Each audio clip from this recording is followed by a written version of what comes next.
What makes a great leader today? Many of us carry this image of this all-knowing superhero who stands and commands and protects his followers. But that's kind of an image from another time. And what's also outdated are the leadership development programs that are based on success models for a world that was, not a world that is or that is coming. We conducted a study of 4,000 companies, and we asked them, let's see the effectiveness of your leadership development programs.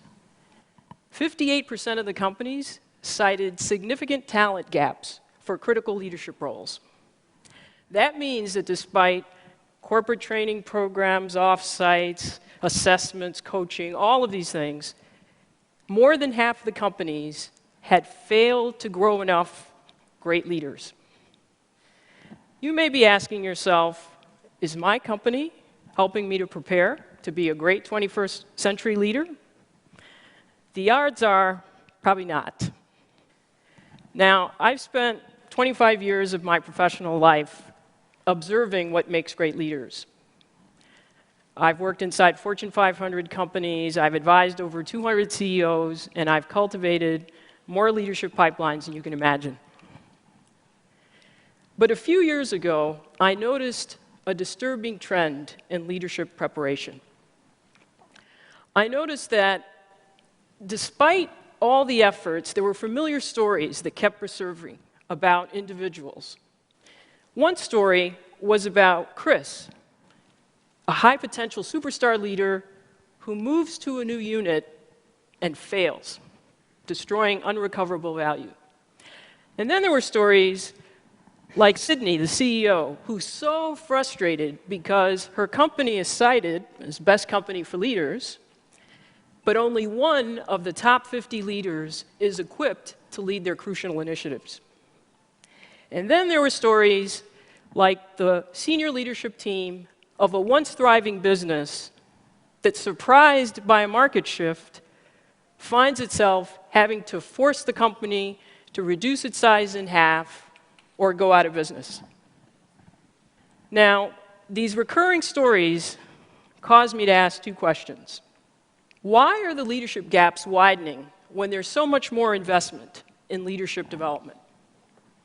And what are the great leaders doing distinctly different to thrive and grow?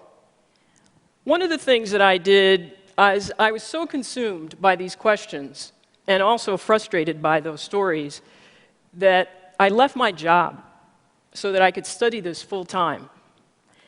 And I took a year to travel to different parts of the world to learn about effective and ineffective leadership practices in companies, countries, and nonprofit organizations.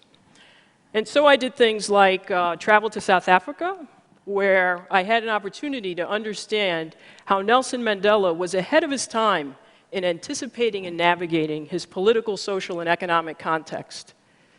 I also met a number of nonprofit leaders who, despite very limited financial resources, were making a huge impact in the world, often bringing together seeming adversaries.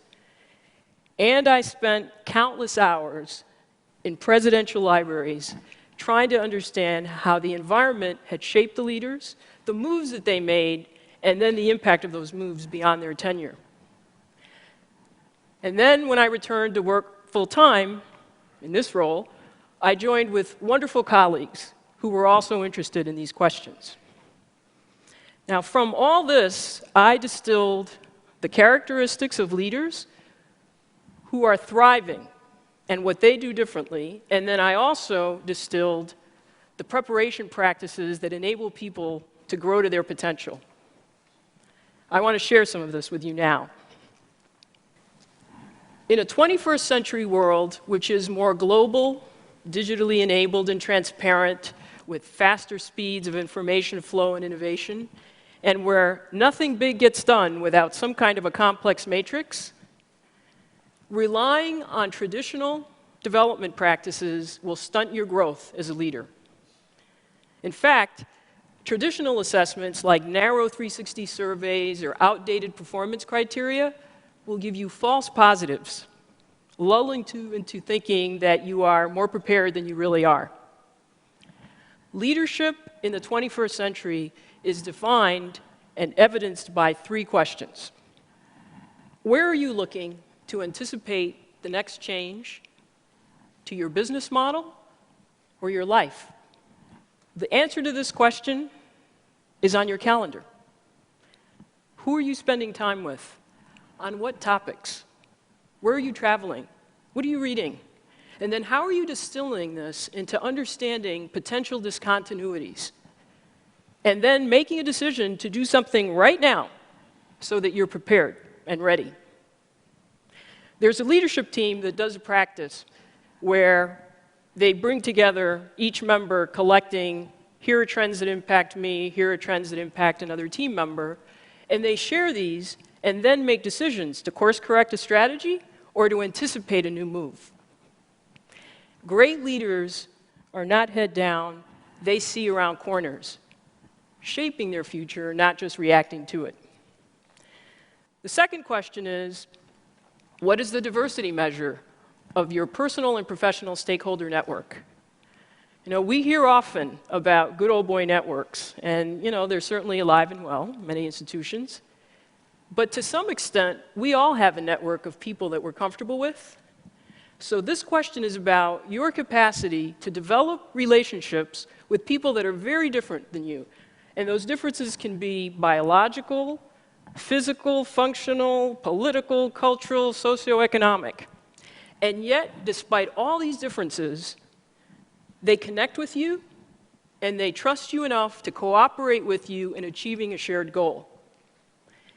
Great leaders understand that having a more diverse network is a source of pattern identification at greater levels and also of solutions, because you have people that are thinking differently than you are. The third question, are you courageous enough to abandon a practice that has made you successful in the past? There's an expression, go along to get along. But if you follow this advice, chances are, as a leader, you're going to keep doing what's familiar and comfortable. Great leaders dare to be different. They don't just talk about risk-taking, they actually do it. And one of the leaders shared with me the fact that the most impactful development comes when you are able to build the emotional stamina to withstand people telling you that your new idea is naive or reckless or just plain stupid. Now, interestingly, the people that will join you are not in your usual suspects in your network. They're often people that think differently and therefore are willing to join you in taking a courageous leap. And it's a leap, not a step. More than traditional leadership programs, answering these 3 questions will determine your effectiveness as a 21st century leader. So what makes a great leader in the 21st century? I've met many, and they stand out. They are women and men who are preparing themselves, not for the comfortable predictability of yesterday, but also for the realities of today and all of those unknown possibilities of tomorrow. Thank you.